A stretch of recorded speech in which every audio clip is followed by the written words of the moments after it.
नमस्कार। खरी खरी लेकर हाजिर हूं मैं सर्वमित्रा।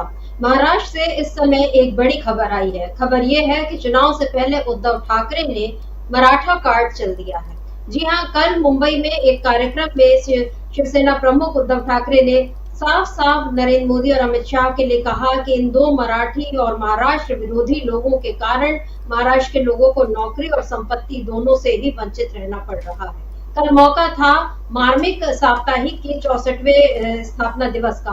आपको बता दूं कि मार्मिक नाम की एक साप्ताहिक पत्रिका शिवसेना के संस्थापक जो थे बाल साहब ठाकरे, उन्होंने इसकी स्थापना की थी और इस साप्ताहिक पत्रिका को निकलते हुए कल पूरे 64 साल हो गए। अब इसका जिम्मा संभाल रहे उद्धव ठाकरे और कल इस पर ही एक कार्यक्रम आयोजित हुआ था जिसमें उद्धव ठाकरे ने ये मराठा कार्ड चला। उन्होंने बिल्कुल ये बताया कि मराठी अस्मिता कितनी जरूरी है महाराष्ट्र के लोगों के लिए और क्यों एक ऐसी पार्टी को सत्ता में आना चाहिए जो मराठियों का सम्मान करती है, उनकी अस्मिता की रक्षा करती है। आप याद कीजिए कि बाल ठाकरे की राजनीति भी कुछ इसी तरह की थी और अब उद्धव ठाकरे इसी राजनीति पर चल पड़े हैं जो ये बता रहा है कि आने वाले चुनाव से पहले अब बीजेपी के लिए मुश्किलें खड़ी हो सकती हैं।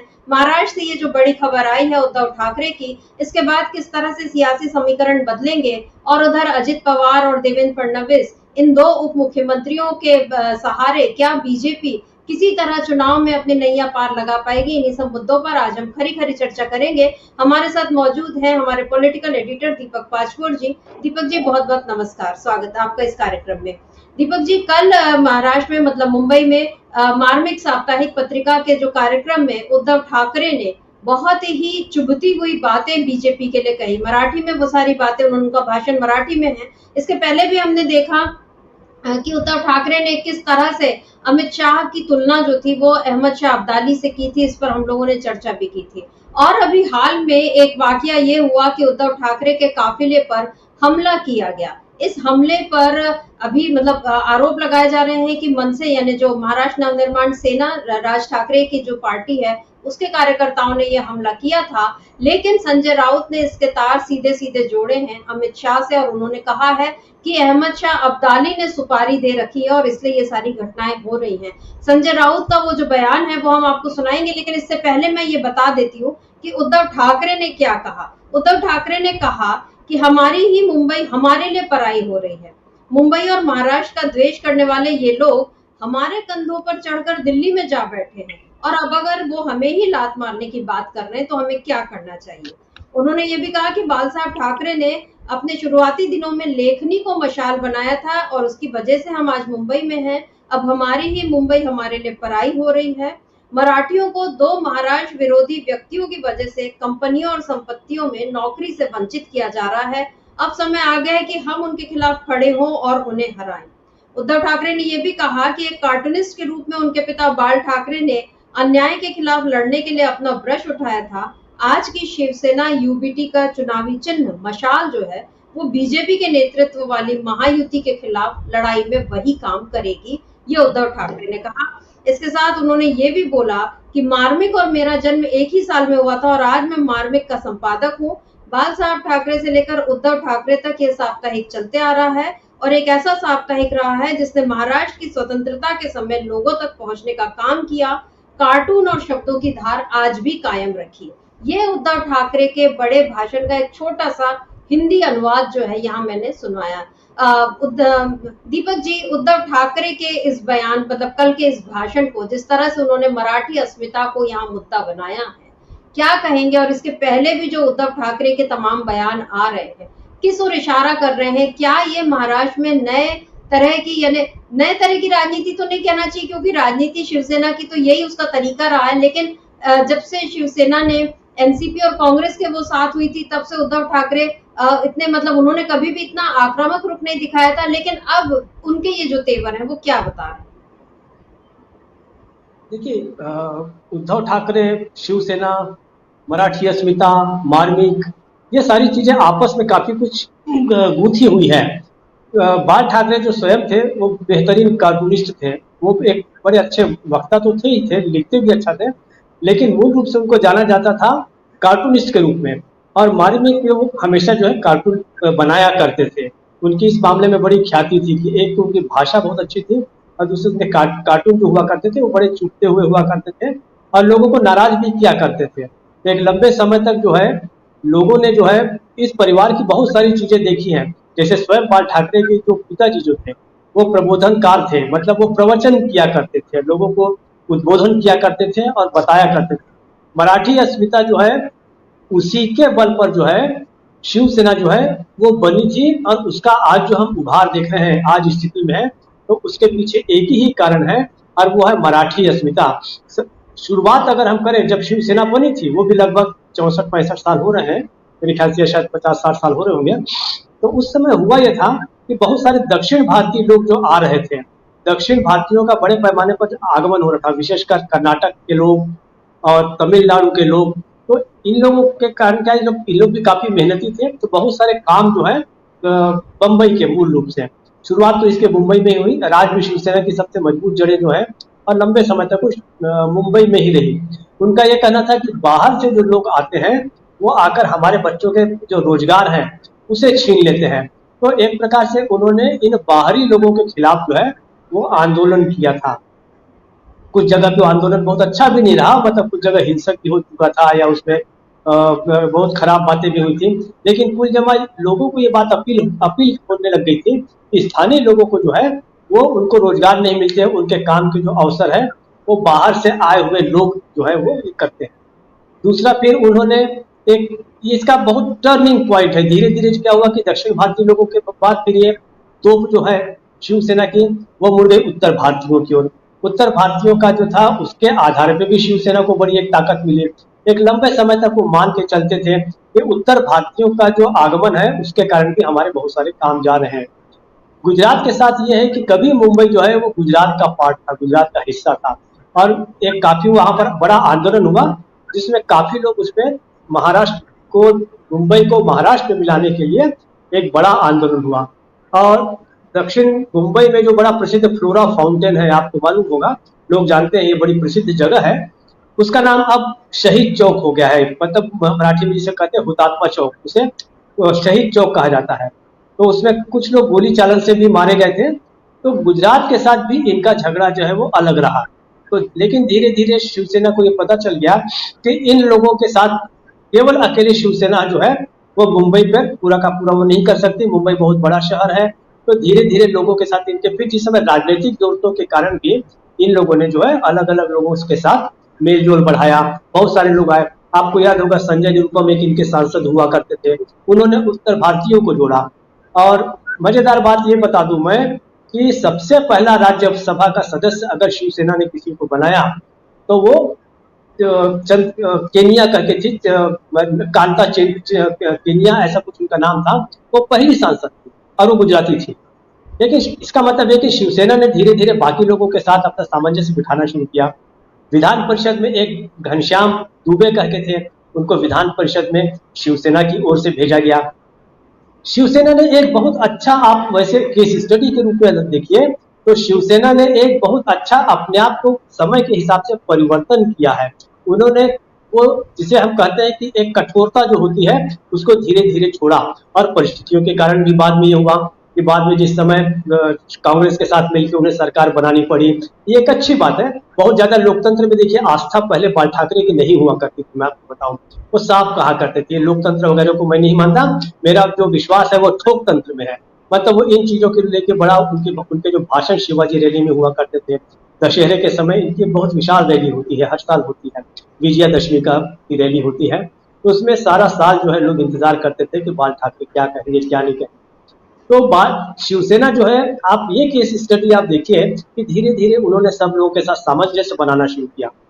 एक नाथ शिंदे का जो गुट है जिस समय उसे तोड़ा गया तो उन्होंने यही कहा था कि जो उद्धव ठाकरे का जो शिवसेना है उसने कट्टर हिंदुत्व को है वो छोड़ दिया है, हम असली हिंदुत्ववादी हैं। मतलब जो असली, मतलब जो बाल ठाकरे के जो असली वारिस हैं उनसे भी कहीं ज्यादा कट्टर बनने की कोशिश करने की वो एक बहाना था दरअसल। और एक नाथ शिंदे जो है वो अलग हुए। आज जो है काफी उदार है शिवसेना, काफी माइल्ड हो चुकी है। उसे ये पता चल गया है कि आपको अगर लंबे समय राजनीति करनी है, उसमें टिकना है, तो उसमें आपको सभी को साथ लेके चलना पड़ेगा। और आज देखिए उद्धव ठाकरे को जो पहले भी उनकी जो कुछ उनकी स्वीकार्यता था वो महाराष्ट्र के अंदर अंदर थी, लेकिन आज उनको पूरे देश में माना जाता है कि एक जो इंडिया गठबंधन के जो मजबूत पिलर है उनमें से जो एक है वो उद्धव ठाकरे भी हैं। तो इस प्रकार से आप देखिए कि महाराष्ट्र में आज एक बड़ी ताकत बने हैं और एक शरद पवार जैसा व्यक्ति, शरद पवार और बाल ठाकरे की भी ऐसे कभी नहीं बनी। बाकी अलग बात है, व्यक्तिगत रूप से उनका मेल जोल एक अलग बात थी, लेकिन आज आप देखिए कि वही शरद पवार बड़ी मजबूती के साथ उद्धव ठाकरे के साथ वो खड़े हैं।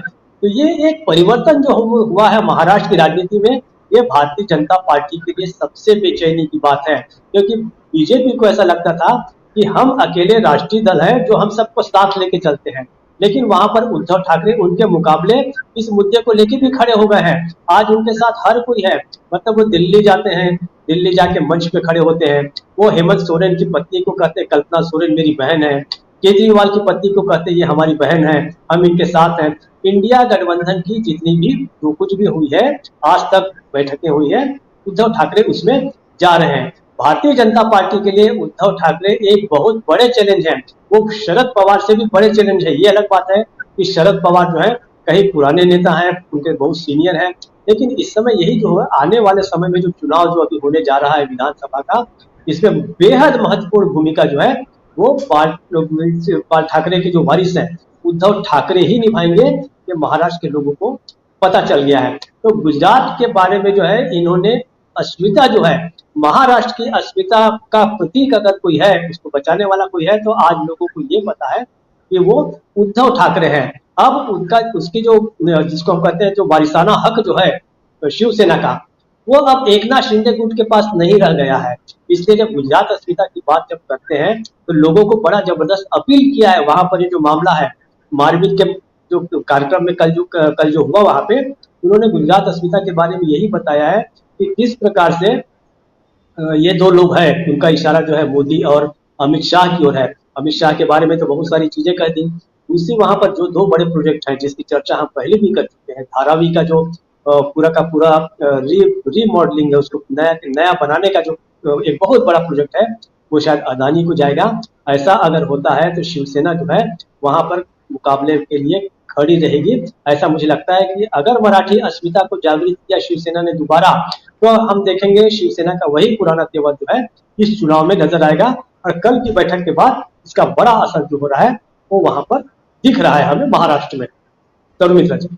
जी बिल्कुल, उद्धव ठाकरे के बारे में और शिवसेना के बारे में आपने पूरा उसका जो इतिहास है बहुत अच्छे से आपने जानकारी दे दी दीपक जी। और सबसे महत्वपूर्ण बात यही है जिसका जिक्र आपने किया कि एकनाथ शिंदे जो मतलब बीजेपी ने एकनाथ शिंदे को तोड़ा, वो तो बीजेपी का है, लेकिन एकनाथ शिंदे अपनी सफाई किस तरह से लोगों के बीच देंगे, अब ये देखने वाली बात है, क्योंकि उन्होंने यही कहा था कि ये कट्टर हिंदुत्व मतलब जो बाल साहब ठाकरे की विचारधारा है इसको इन्होंने छोड़ दिया।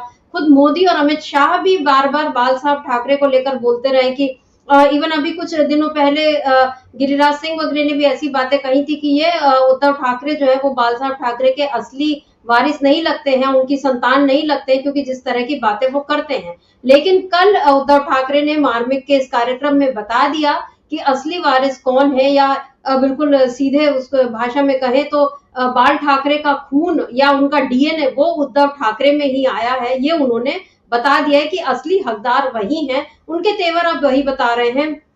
उद्धव ठाकरे ने ये जो मराठी कार्ड खेला है, बीजेपी इसका आप किस तरह से जवाब देगी ये देखने वाली बात रहेगी, क्योंकि अगर यहाँ देवेंद्र फडणवीस या एकनाथ शिंदे या अजित पवार कोई भी इस बात को काटेगा तो महाराष्ट्र में फिर वो किस तरह से लोगों के बीच जाएंगे, क्योंकि ये उनके सामने अब ये बड़ी दुविधा है कि या तो वो मोदी और शाह का बचाव कर ले, क्योंकि उद्धव ठाकरे पहले भी आरोप लगा चुके हैं कि यहाँ के सारे प्रोजेक्ट जो है वो गुजरात भेजे जा रहे हैं। बुलेट ट्रेन को लेकर भी उन्होंने बोला, धारावी का जिक्र आपने किया, तमाम मसले हैं जिन पर उद्धव ठाकरे खुलकर अब अपनी बात रख रहे हैं। और इधर बीजेपी के लिए एक मुश्किल तो ये मराठी चुनौती का सामना करना है।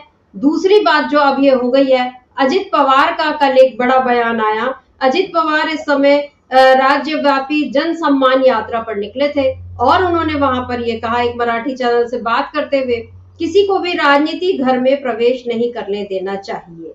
मतलब राजनीतिक मसलों को किसी को भी घर में नहीं आने देना चाहिए। इसके साथ ही उन्होंने एक बड़ी जो अपनी बात ये स्वीकार की कि मैंने अपनी बहन के खिलाफ अपनी पत्नी को खड़ा करके बहुत गलत किया है। ये उद्धव ठाकरे मतलब अजित पवार ने साफ-साफ स्वीकार किया है। इसके अलावा अजित पवार ने ये भी कहा कि उन्होंने ये कहा कि संसदीय बोर्ड ने एनसीपी के संसदीय बोर्ड ने ये निर्णय लिया था, लेकिन अब मुझे लगता है कि ये गलत था। और उनसे ये पूछा गया क्योंकि अभी 19 तारीख को राखी है कि क्या वो राखी पर जाएंगे अपनी बहनों से मिलेंगे, तो उन्होंने कहा कि अगर अभी वो दौरे पे हैं और अगर उनकी सारी बहनें एक जगह रही तो वो उनसे जरूर मिलेंगे। इसके अलावा अजित पवार ने सबसे जरूरी बात एक और ये कही कि अब वो केवल किसानों, महिलाओं और युवाओं के लिए विकास और कल्याण योजनाओं पर बोलेंगे और अपने खिलाफ किसी भी आलोचना का जवाब नहीं देंगे। ये फैसला उन्होंने लिया है और साथ ही साथ ये कहा है कि शरद पवार एक वरिष्ठ नेता और उनके परिवार के मुखिया हैं और उनके लिए किसी भी आलोचना का वो जवाब नहीं देंगे। और जब उनसे ये पूछा गया कि बीजेपी और शिवसेना जो एकनाथ शिंदे गुट की है उसने सीनियर पवार को निशाना बनाया था, तो इस पर उन्होंने कहा कि महायुति सहयोगियों को भी समझना चाहिए कि वो क्या बोलते हैं। जब हम साथ बैठते हैं तो मैं अपनी राय इस तरह की व्यक्त करता हूँ, ये अजित पवार ने कहा। दीपक जी, यहाँ पर 3 बातें। एक तो अजित पवार का ये मानना कि अपनी पत्नी सुनेत्रा पवार को सुप्रिया सुले के खिलाफ खड़ा करके उन्होंने गलती की। दूसरा, उन्होंने ये कहा कि अब मैं केवल विकास की बातें करूंगा और महिलाओं और युवाओं की बातें करूंगा, अपने खिलाफ आलोचना का जवाब नहीं दूंगा। और तीसरी बात ये कि शरद पवार के खिलाफ अगर एनसीपी जो बीजेपी और शिवसेना शिंदे गुट के लोग जो बोलते हैं तो उनको ऐसा नहीं बोलना चाहिए। ये 3 बातें इनकी अजित पवार की खास रही। क्या कहेंगे, क्या ये सारी बातें इस ओर इशारा कर रही हैं कि अजित पवार अब एनसीपी पवार गुट यानी शरद पवार गुट में लौटने के लिए कोई रास्ता बना रहे हैं? क्या वो वाकई दुखी हैं? या उनको जो हार मिली है विधानसभा चुनाव मतलब अभी लोकसभा चुनाव में और विधानसभा चुनाव में भी तय है कि अभी तो डिप्टी सीएम बन गए, लेकिन बीजेपी उनको जिस तरह से किनारे कर रही है तो जाहिर है कि बहुत ज्यादा न उनको उनके मुताबिक सीटें मिलेंगी जितनी वो सीटें मांगेंगे। प्रत्याशी चयन में शायद उनकी बात न सुनी जाए, सीट बंटवारे में उनका जो वो है कम रहे। और इसके अलावा बीजेपी उनको जिस तरीके से संघ के कारण पहले ही किनारे कर रही है, क्या लगता है अजित पवार का क्या हृदय परिवर्तन हो गया है या ये कुछ वक्त का तकाजा है जिसको देकर उनके जो बोल है वो बदल रहे हैं? देखिए, अजीत पवार के पास पछताने के कई कारण हैं सर्वमित्रा जी। सबसे पहली बात तो ये है कि अगर उन्हें उप मुख्यमंत्री ही बने रहना था तो वो तो एनसीपी भी बना देती उनको, उसमें तो कोई बड़ी बात नहीं थी, वहां भी वो इसी पद पर बन सकते थे। उनका जो उद्देश्य था मुख्यमंत्री बनने का वो तो कहीं होता हुआ नजर नहीं आ रहा है। अब चुनाव में रह भी ज्यादा समय नहीं गया है तो ऐसी कोई उम्मीद नहीं है। दूसरी बात यह है कि अजित पवार का बाकायदे अपमान हुआ है। वो अपमान ऐसे हुआ है कि राष्ट्रीय स्वयं सेवक संघ के अपने मुखपत्र में कहा गया कि महाराष्ट्र में जो हुआ उसमें अजित पवार को जो लिया गया ये बहुत गलत है, क्योंकि भारतीय जनता पार्टी जो है वो अजित पवार की आलोचना करती रही है, उसे बहुत भ्रष्ट बताती रही है और एक तरह से तंज कसा गया है बीजेपी के कि आपने उसे ही अपने साथ ले लिया।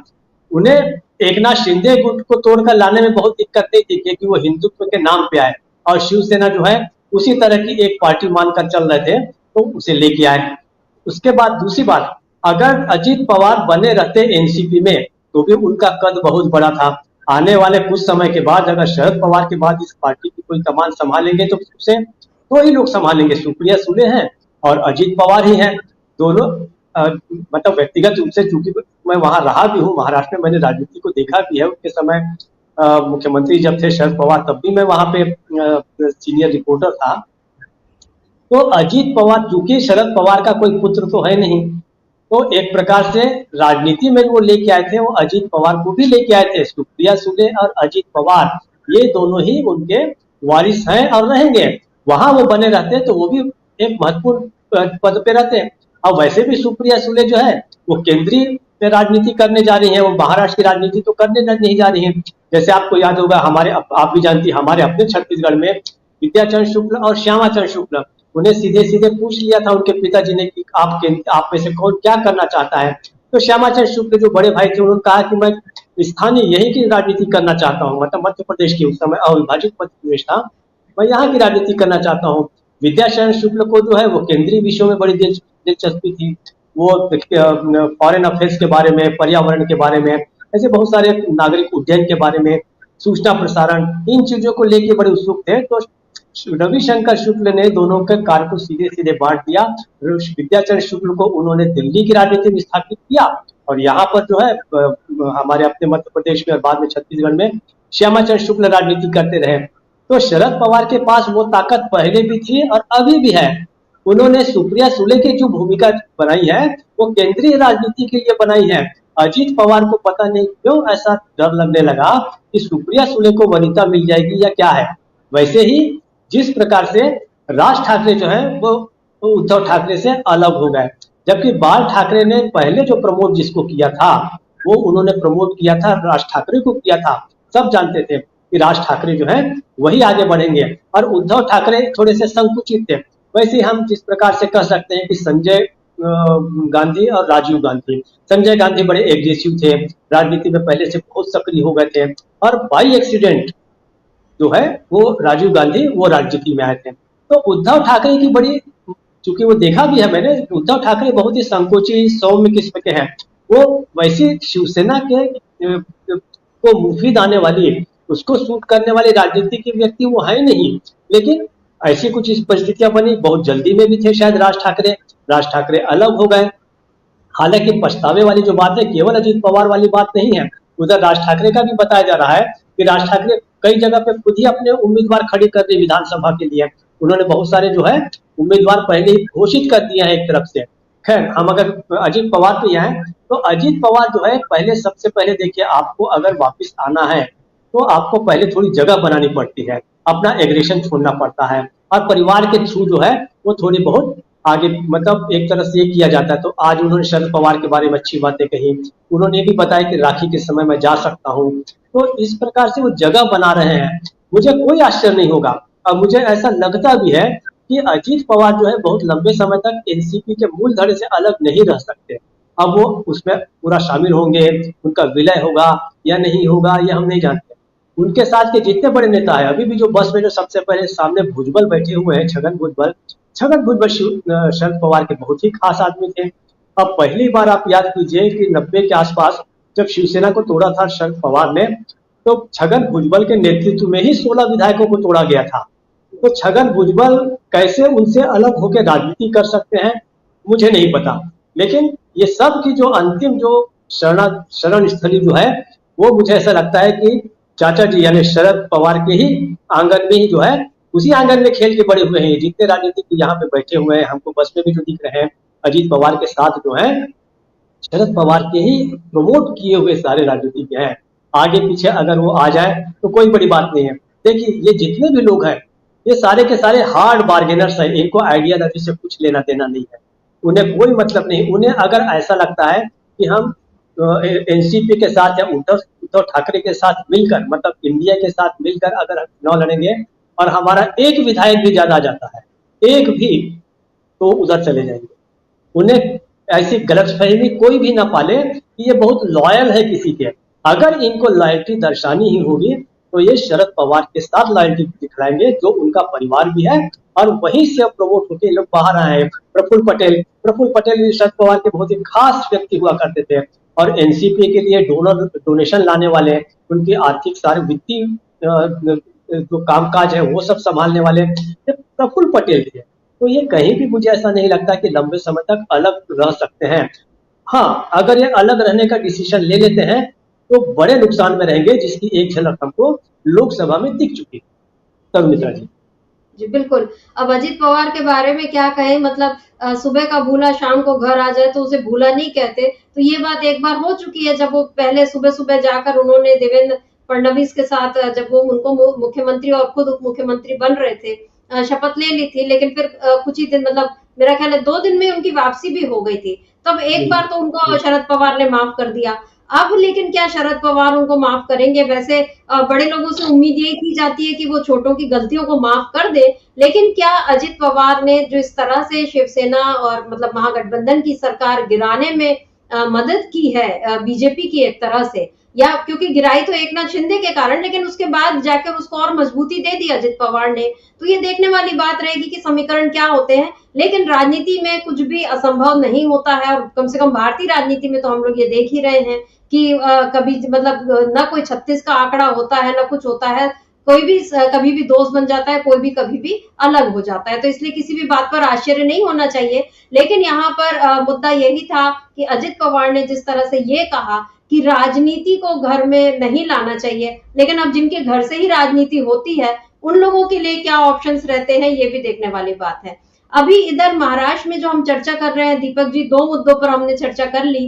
तीसरा अहम मुद्दा है देवेंद्र फडणवीस का, क्योंकि जैसा आपने कहा कि बीजेपी के लिए भी अब सामने यही है कि उसको सरकार में वापस लौटना है और इसके लिए वो देवेंद्र फडणवीस को ही अपना चेहरा बना सकती है। ये बात अब तय हो गई है, क्योंकि अभी आशीष शेलार उनका एक बयान आया था जिसमें उन्होंने कहा था कि देवेंद्र फडणवीस को ही अब सारे फैसलों के लिए, बीजेपी के लिए जितने भी फैसले लेंगे, अहम फैसले, वो लेंगे देवेंद्र फडणवीस। और इधर कल एक बैठक हुई संघ की और बीजेपी की मुंबई में, जिसमें ये तय किया गया कि अतुल लिमये जो संघ के वो है सह सरकार्यवाह, उनको अब इसके लिए नियुक्त किया गया है कि अब वो संघ की ओर से सारे फैसले लेंगे, मतलब महाराष्ट्र में। और अतुल लिमये जो है वो गुजरात में भी रहे हैं, महाराष्ट्र में भी रहे हैं, दोनों जगह की राजनीति से अच्छे से परिचित हैं, जमीनी कार्यकर्ता रहे हैं संघ के, तो वो अच्छे से जानते हैं। तो अब देवेंद्र फडणवीस के साथ मिलकर अतुल लिमये काम करेंगे कि बीजेपी सत्ता में लौटे।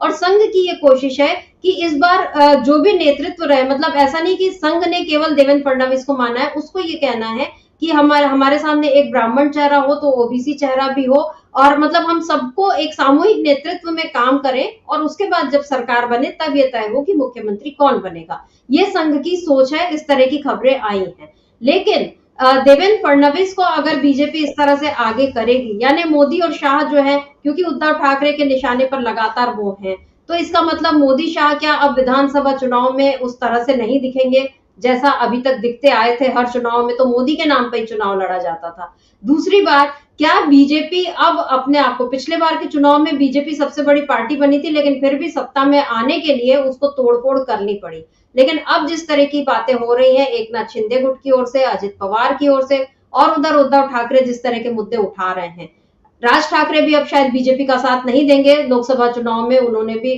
वो दूध के जले हो चुके हैं, छाछ फूक फूक कर ही पिएंगे। ऐसे में आपको क्या लगता है दीपक जी कि बीजेपी क्या उसके सामने एक ये बड़ी चुनौती हो गई है, क्योंकि महाराष्ट्र उसके हाथ से जाता हुआ दिखाई दे रहा है।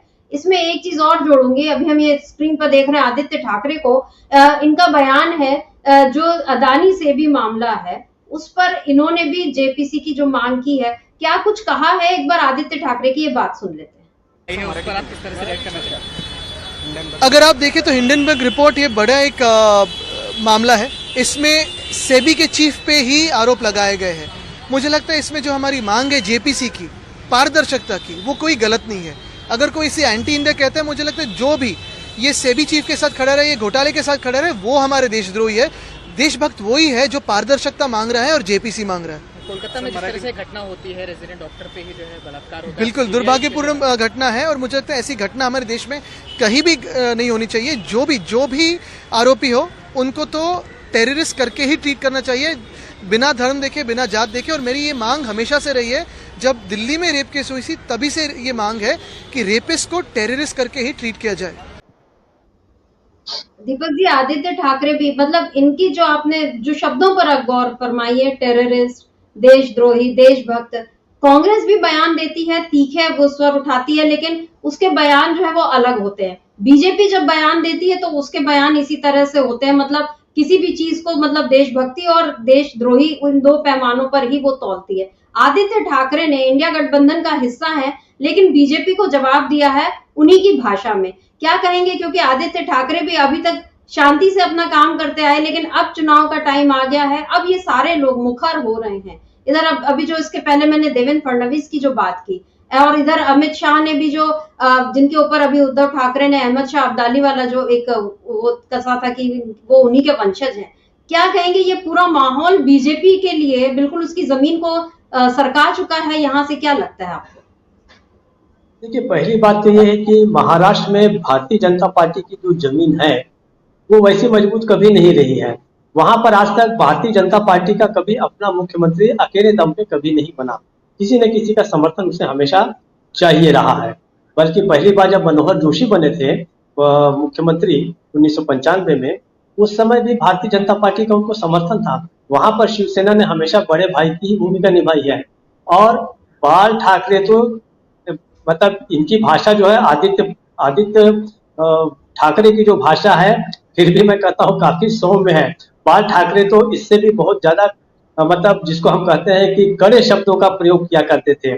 यहाँ तक कि वो कहा करते थे, बड़े अपमानजनक ढंग से कहा करते थे, कोई पूछता था कि आपके मुकाबले जो है भारतीय जनता पार्टी कुछ अलग राय रखती है, तो साफ बोलते थे कि कमलाबाई वही करेगी जो मैं कहूंगा। मतलब वो भारतीय जनता पार्टी को उसके चुनाव चिन्ह से जोड़ के कहा करती थी कि कमलाबाई के रूप में किया करते थे।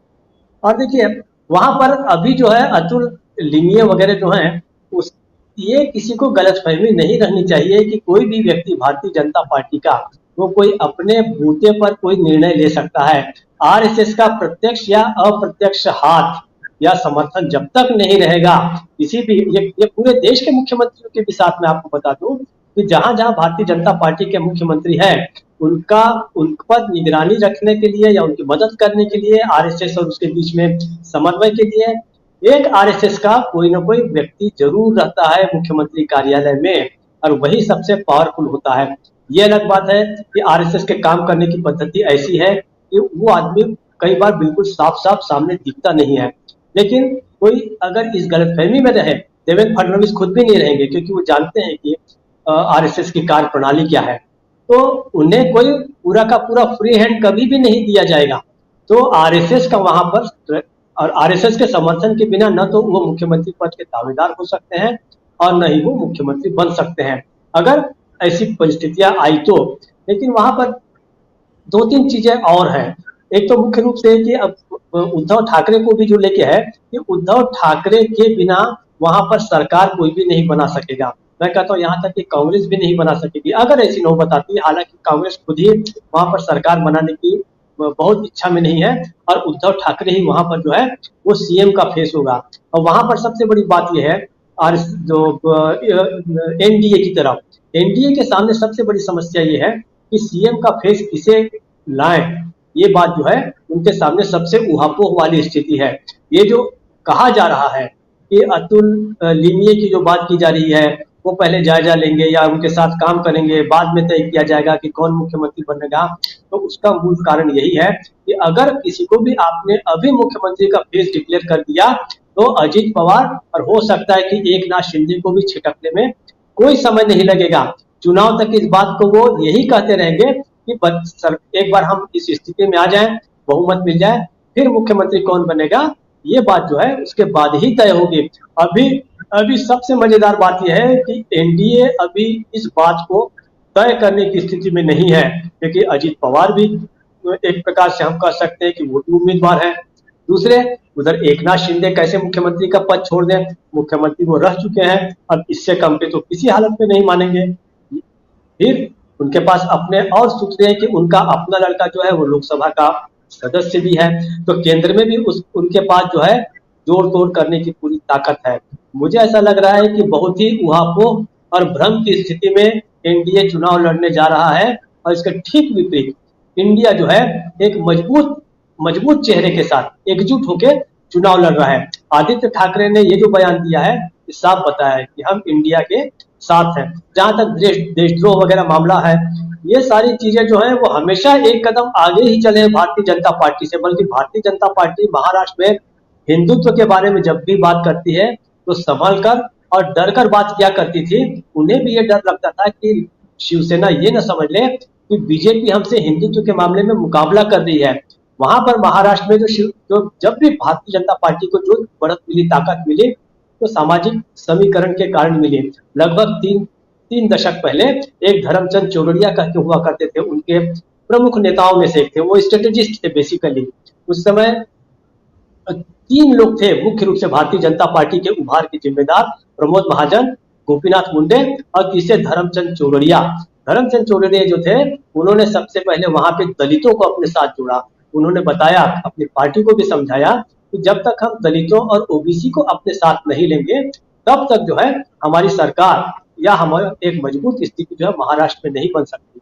तो इस प्रकार से हम अगर हम देखें तो वहां पर ये जो समीकरणों के कारण भारतीय जनता पार्टी की स्थिति जो है वो बेहतर होती गई है। लेकिन मूल रूप से मूल रूप से महाराष्ट्र जो है वो प्रोग्रेसिव स्टेट है। वहां पे कांग्रेस, समाजवादी दल, कम्युनिस्ट पार्टियां, सारे वामपंथी बड़े बड़े जो ट्रेड यूनियनिस्ट, वो सारे के सारे जो हुए हैं, शेतकरी कामगार पक्ष, मतलब किसानों के लिए काम करने वाला जो बहुत बड़ा मजदूर आंदोलन है, हिंद किसान मजदूर पंचायत, तमाम तरह के बड़े आंदोलनों की भूमि है, समाज सुधार की भूमि है। वहां पे बीजेपी की स्कोप जो है हमेशा से बहुत कम रहा है। इन सबके बीच, इन सब के बीच जो मिडिल क्लास और जो निचला वर्ग है, वो शिवसेना के जो जिम्मे में आया, वो इसीलिए आया कि उसने मराठी अस्मिता की बात की थी। और अभी उद्धव ठाकरे ने उस कार्ड को अगर फिर से खेला है, वो बात अगर आगे बढ़ती है तो भाजपा की मुश्किलें जो है वो और बढ़ती जाएगी। तो मित्र जी बिल्कुल, उद्धव ठाकरे ने बीजेपी की मुश्किलें बढ़ा दी हैं, क्योंकि अभी आपने जो बात कही उसी को कल उद्धव ठाकरे ने इन पंक्तियों में व्यक्त कर दिया था दीपक जी, कि मुंबई और महाराष्ट्र का द्वेष करने वाले ये लोग हमारे कंधों पर चढ़कर दिल्ली में जा बैठे हैं। बिल्कुल सही बात है, क्योंकि मुंबई में या महाराष्ट्र में बीजेपी का वैसा कोई आधार उतना नहीं रहा था, लेकिन मतलब शिवसेना के कारण ही बीजेपी को वहां पर एक पहचान मिली थी। लेकिन जब उद्धव ठाकरे को बीजेपी ने धोखा दिया, तो मराठियों ने भी इसे अपने साथ धोखा समझा। उद्धव ठाकरे अब उसी धोखे की याद बार-बार दिला रहे हैं बीजेपी को, और इसीलिए अब बीजेपी को डर लगने लगा है कि आने वाले चुनाव में वो किस तरह से उतरे, क्योंकि संघ की मर्जी से उसे चलना है, लेकिन देवेंद्र फडणवीस फिर से उप मुख्यमंत्री बनने तो तैयार नहीं रहेंगे, और इधर एकनाथ शिंदे भी वो ये मानकर चल रहे हैं कि मुख्यमंत्री उन्हें ही बनना है। लेकिन कांग्रेस और इंडिया गठबंधन, इनका ऐसा कोई यहाँ असमंजस नहीं है। उद्धव ठाकरे सीएम फेस हैं। इधर कांग्रेस और मजबूती देने के लिए 20 तारीख को ये तय है कि वहां पर राजीव गांधी के जो जयंती पर यात्रा निकालने का और कार्यक्रम करने की योजना है। नाना पटोले ने कल इस बारे में जानकारी भी दी है। तमाम तरह की तैयारियां जो है कांग्रेस वहां पर कर रही है। एनसीपी तो पहले ही शरद पवार के नेतृत्व में बढ़ रही है, और अब अजित पवार के सुर जिस तरह से बदल रहे हैं, और इसके बाद उद्धव ठाकरे के ये तेवर, बीजेपी की उलझन, कैसे बदलेंगे महाराष्ट्र का ये समीकरण, और कैसे बीजेपी की बढ़ाएंगे चुनौतियां, ये आगे देखना दिलचस्प होगा। तो दीपक जी, आज इस चर्चा को हम यही रोकते हैं। आपका बहुत बहुत शुक्रिया, और शुक्रिया तमाम दर्शकों का जो आप हमारे साथ जुड़े और आपने इस चर्चा को ध्यान से सुना। आगे भी आप बने रहिए डीबी लाइव के साथ, देखते रहिए डीबी लाइव। नमस्कार।